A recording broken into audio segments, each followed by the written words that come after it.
I'm very familiar with the film, Robert. Thank you for bringing it up.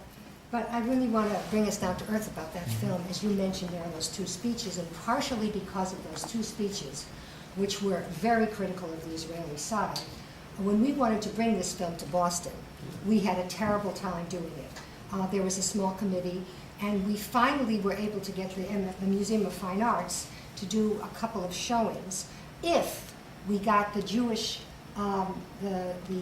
Jewish Film Festival Committee to agree to co-sponsor it with us. So we went to them, and they agreed to co-sponsor it, but we wanted to have Mrs. Saeed there to lead the discussion afterwards, and they absolutely refused to have that. And they said that they had to pick the people who would lead the discussion afterwards. And they picked two musicians, which is very nice, but they had the political content of the film was completely ignored, and that was not discussed. And that was the whole purpose underlying the music, if you see both films, together, because they did a concert in Ramallah also as part of the DVD set. It's the whole purpose, to use the music for the coming together. And so it brings it down to earth in a way, that in fact the dialogue that they really wanted to have, it was after Saeed had died, it was just after Saeed had died that we brought it, a year or so.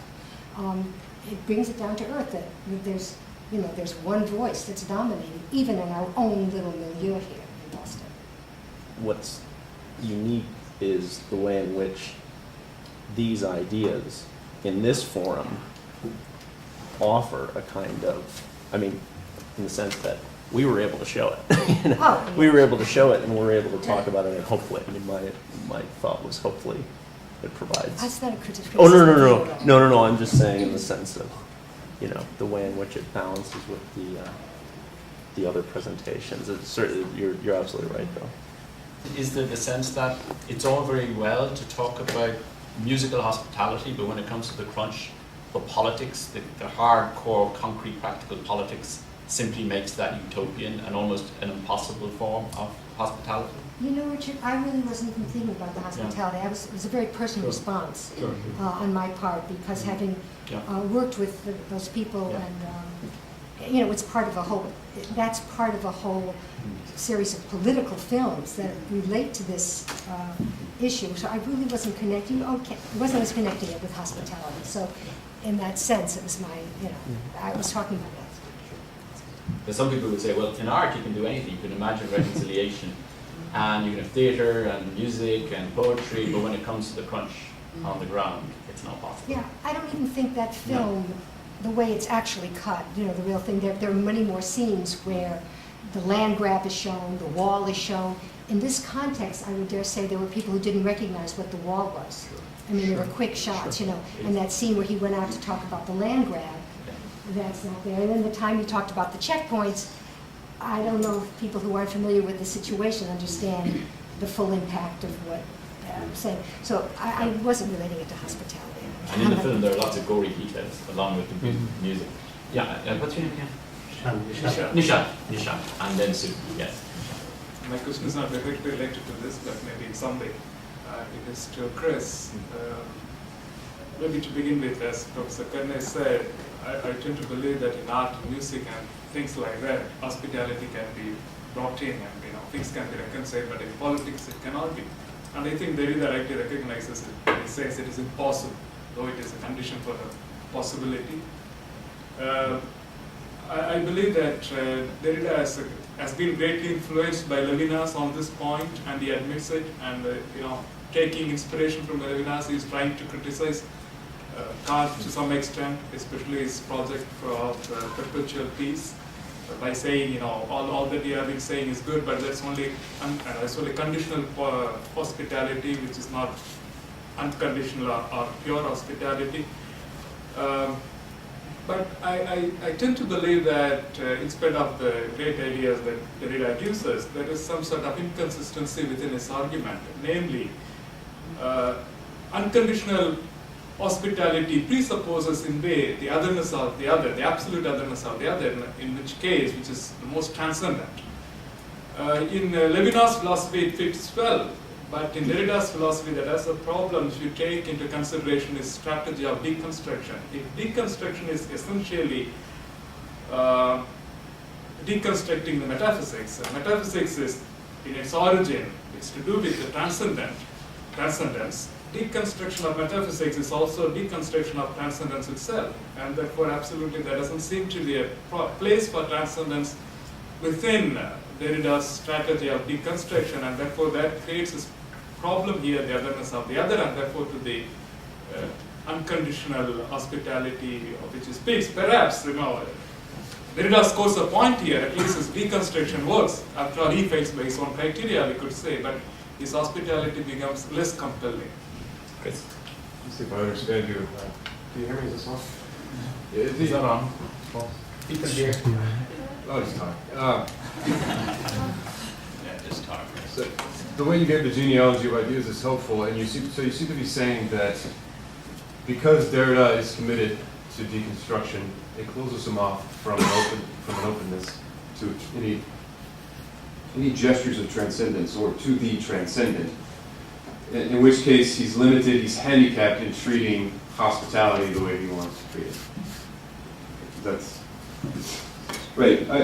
It is a little bit clear in Levinas, when Levinas talks about the face, and I think Derrida is trying to sort of take the Levinasian idea of our being interrogated by the other's command to not kill, and pairing it with Heidegger's idea of our being in question.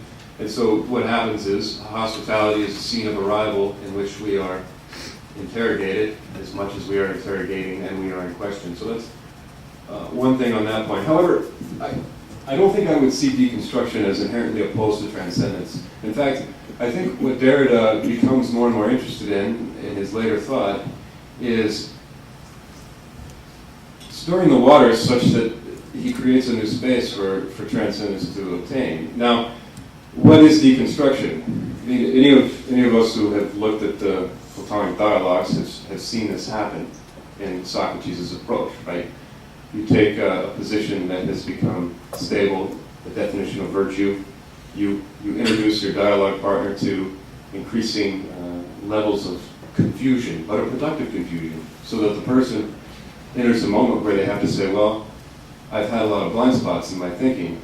So deconstruction, or Heideggerian destruction of metaphysics, is not necessarily a nihilism of transcendent claims. It is a taking apart of the architecture that we have grown to assume and grown to overlook in hopes that we might see a different structure altogether. Now, so I would be defensive on that part, but I would allow that it is hard to know where we are supposed to go from here. It is hard to know what it looks like in practice to let conditional hospitality be interrogated by unconditional hospitality, just as Derrida wants to have messianicity without messianism, and so I admit it's difficult, but he has an integrity to his thought where he wants to show us that there are conditions of possibility for our claims that we have overlooked, and in those conditions, things are not so clear. And so, the deconstruction, I think, is opposed to dogmatism, but not wholesale to transcendence or to an experience over transcendence. Thank you. Susan? Well, I was thinking also on all of you, which you've spoken, James, especially on the translation idea, and then picking up on Pamela's notion that that young spokesperson in the film who said it's the media that has prevented us from getting to know one another as human, made me think of what you were talking about with the translation and Ricoeur's notion of retranslation. As each one of us retranslates, therein is the problem. So translation is also action when the guest or the host, their actions are interpreted in certain ways. So to the language, and it isn't even sufficient to speak the same language because of the mislayers or the reinterpretations. And I was thinking when Pamela spoke of the real heartbreak in this, that music does bring them together. I just was teaching about this last week in the 99, this whole musicality that allows you to connect self and other. And when John had done this film with the Palestinian-Israeli peacemakers, Frontline called us and said at the house, I was enraged. They said, no, we could never show this on American television because there's not enough violence and blood and gore. America doesn't want to see peace and people working together. I think it echoes what Pamela was saying, that how dare they define, when these young people are saying, here's how you define translation and language and connectedness, self and other, and hospitality. But I don't know how you overcome that, so I just wanted to add that little bit. I kind of wanted to come back to this Derridian point in a way. I was wondering, Chris, if you would accept this, that it might be possible to see in Derrida, in the transition from Levinas's account of hospitality to the Derridian account, it's precisely the move from an account of hospitality in terms of the absolute other. This is a kind of transcendent account, at least in totality and infinity, to Derrida's account as an immanent hospitality, if you wouldn't see that as a possibility, so that all three thinkers might actually have this and be on the same line. Now, this is, of course, a move that Len Lawler has made, but I'll explain what I mean. Immanent hospitality, then, would be the concern with how I can ever come to let the other person in. To go back to the door metaphor, if I'm in my house, and I hear a knock, I go open the door, couldn't the impossibility of hospitality be for Derrida on an immanent account the fact that every time I open the door, I already know who's there. I keep on finding friends or something like that. And that this really creates the impossibility for hospitality in Derrida's sense, and what he's trying to provide is a kind of framework by which we could recognize somebody as really different beyond our categories, whatever categories we have. Basically, every time I recognize the other, I translate them into my terms, my categories. They're already marked as other for me, and this is an immanent alterity in a sense, therefore, and this would be an immanent hospitality. I don't know, does that seem plausible to you? If so, I think the clarification would yeah, be. it seems plausible. Yes. Derrida says he wants us to say yes as long as we can until we say no, before we must say no. In other words, we want to open the door until we just some sense of duty, in a technical sense of the term, would preclude us from doing so. But immanent, I mean, when you use a word like immanent, I mean, is there a dichotomy? I mean, are you saying we have to locate a new transcendence on the horizon of the threshold? Something. I don't want to get too. Len Lawler-esque, yes. Yeah, only Len can be Len. So, I mean, what matters is we have to withdraw from the encoded regulative ideas that already masquerade as the transcendent ones. In other words, something like nationalism. I think Derrida would say, look, we're already mistaking this as a transcendent, determinative idea to govern our hospitality. About what I've shown you is that this cannot be the case.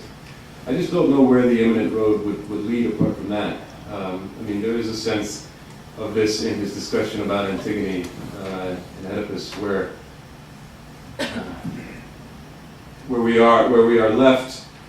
we're being left adrift from closure in the sense of conditional hospitality causes us to sort of pine for the immanent hospitality of the frontiers. Antigone wants to bury her father, wants to see his burial place, but this cannot be done. And so,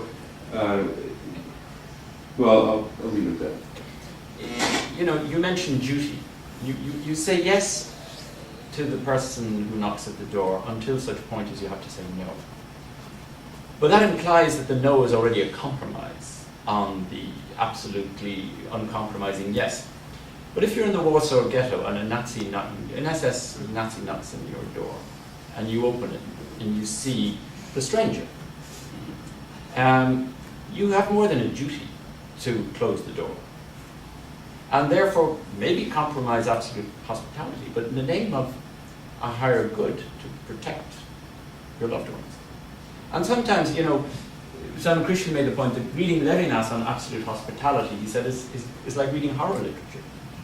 Because the more awful and monstrous and alien the other is, even as a threatening, evil person, the more moral you are to let that person in.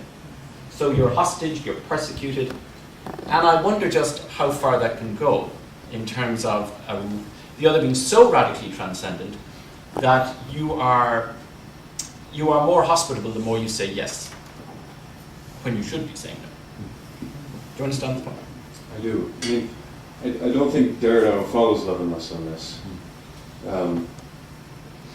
It's odd to read a text in which someone stylistically favors the absolute unconditional hospitality so much and yet then says this is an impossibility, but it is, as such, it can be very helpful, you know. And so I think Derrida would say, yes, houses are made of walls, you know. We have thresholds, but we do have to have walls. I mean, he looks at his own situation between his own background between the relationship between France and Algiers as an example of how efforts were made, progressive efforts to sort of move the citizenry of Algiers to sort of give them the rights and duties as French citizens, and yet with every offering of pseudo-citizenship, it only enhanced the sense of exclusion all the more. And I think when he says that, it implies that there is, yes, a hermeneutical moment. I know you're not used to reading him, or you don't see it this way perhaps, but that there is inevitably a moment in which a decision has to be made about how to make a compromise. But that's the point. It's a compromise. It's less good, it's less just, it's less ethical than if we don't compromise. But what's wrong with, Benveniste or indeed Ricoeur when they say hospitality can be mutual? It can be laying down my sword because the other person lays down their sword, like the Greek example we gave of Glaucon and Diomedes. What's wrong with that? Why does it just have to be me that lays down my sword so that the other can intrude on me absolutely, without me putting up a defense or walls or closing a door? Sometimes maybe you should close the door in the name of true hospitality. In the name of so instead of a compromise, the closing of the door could be affirming a higher, sort of a direct relation to the absolute rather than to a real hospitality as opposed to masochism. Well, here's how close he gets. I mean, he wants to mourn with Antigone that she cannot mourn her father's death, and that sounds pretty spirited to me when he describes the way Antigone cannot mourn because she is bound by duty not to visit her father's burial. So, no, I think Antigone is a good example of what you're saying. And maybe my disagreement is more with Levinas than Derrida, but even Derrida, the unconditional hospitality seems to be better than conditional. May I Yes. ask a question? Please, Catherine. I'm just wondering how both of you, how you would read those last pages in Derrida's book, where he talks about, those who sort of put the law of hospitality, the absolute law of hospitality, beyond ethics itself. And then he ends with that incredible sort of moment for the judges, right, with tearing of the concubine, of the law. And then he said, is this what we've inherited? Is this our heritage? And he ends there. And I'm just wondering how you read this. It's a really incredible ending to that book. And I think without a sort of an interpretation of that moment. How do you read it? No fair. What do you? Chris, how do you read it? I'm trying to remember how he read it with difficulty.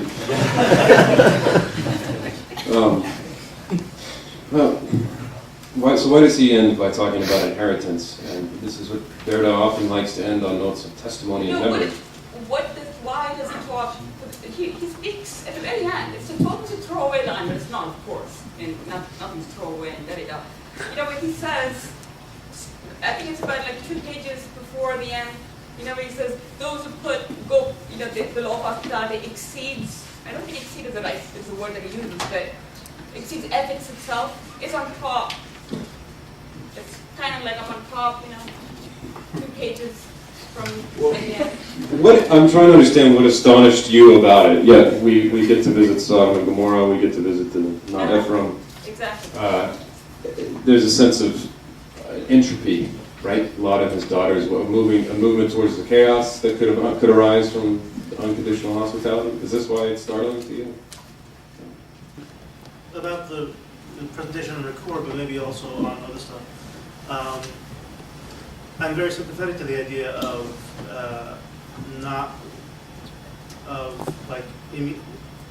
lack of immediacy, like the illusion that we have immediate access to other people, even to ourselves. But then as a religious person, as a Christian person, earlier in the week I went to church, I went to Mass, took communion, and that was something to me of an experience of immediacy, the immediate love of God. And whether or not I believe that, in the long run, I think lots of other Christians might believe that, lots of other religious people might believe that. So if you could say something about immediacy and immediacy in terms of religious experience, that would be interesting to me. Sure. I mean, I can certainly give it a shot. I think Richard would be able to answer this question far better than I, but I'll take a stab at it anyhow. I mean, I think Ricoeur will talk about a sort of second naivety or second immediacy that is, has gone through the window of interpretation, acknowledges the symbolic mediation, acknowledges the ambiguity that exists in every linguistic and symbolic interaction. And yet there's still a sense of coming to a sort of stasis on the other side. And I think for genuine religious experience, he would probably go in that direction. So I don't think he's afraid of anything that sort of smells of immediacy.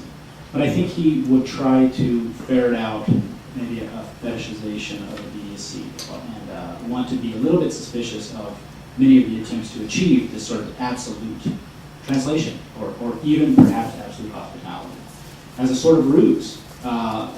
Where he says, look, we want to gain without losing. That's what we want. We want to, and I tried to draw the analogy with romantic understanding and the attempt to transpose myself out of my own present concerns and into the mind of the other as where genuine understanding takes place. And I think Ricoeur wants to say, well, the world is here for a reason. That there is a space between us. And that is a creative space, it's a personal space, and it's where genuine hospitality takes place. The trick is to perhaps, and maybe I'm giving a strong read of this, but for the sake of it, I'll do it. The trick would be to experience a sort of transformation in which we can finally let go of the drive for immediacy, which tells us precisely that anything less is a compromise. Because then we're always in danger of sort of self-loathing and maybe an unnecessary suffering, paradoxically, because we weren't willing to go through the suffering of becoming one among others. Okay, this is actually open to anybody who wants to take it. But I was just curious, with the recurrent emphasis on the translation, is the translator of the self or a mediator who is somewhat self-other?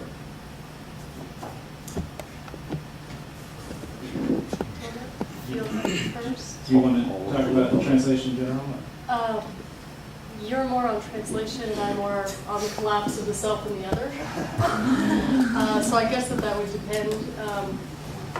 Can you be a little bit more specific, I guess, where you're going? I guess maybe partially to clarify, the mediator, or the act of translating would seem to me to be the establishment of some kind of communicative relation. The acceptance of the other, if the self as other, i.e. as its own foreigner, would then be, and the dissolution of that would not be so much the dissolution per se of eradicating the distinction between self and other. They seem to be more the establishment of a relationship between self and other.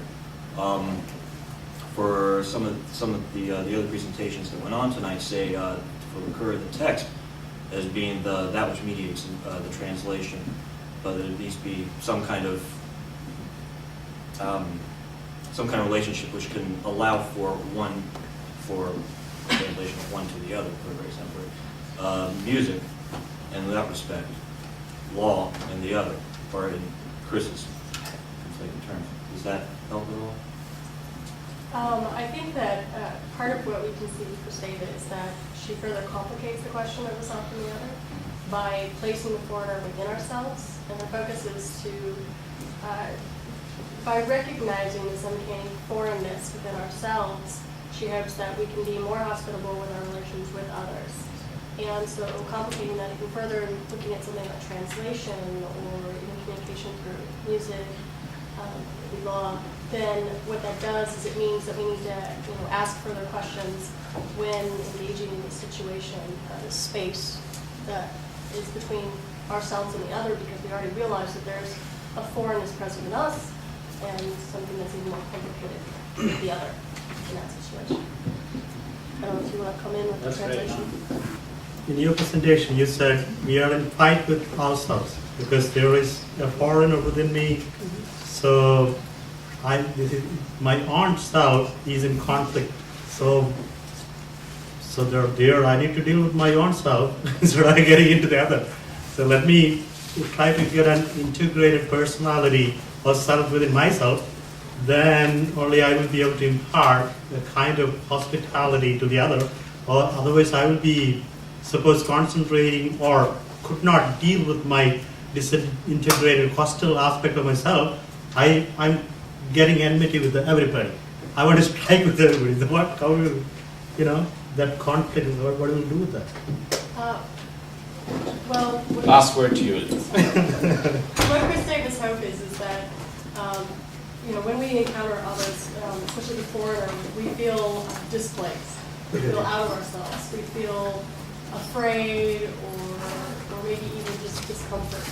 And her hope is to recognize that this common uncanny feeling that we get from Freud about things like the fear of death is something that's within us. And it's this strange feeling that if we understand the foreignness and the strangeness in us, that'll help in our actual relations. Sort of, I think there's an analogy with what we were talking about with Susan's presentation a few weeks ago about redirecting that aggression that we have. And I think that Kristeva has the same kind of focus and agreement in trying to say if we recognize it and then we try to redirect it and channel this in a productive way, then maybe we have a chance at some sort of hospitality.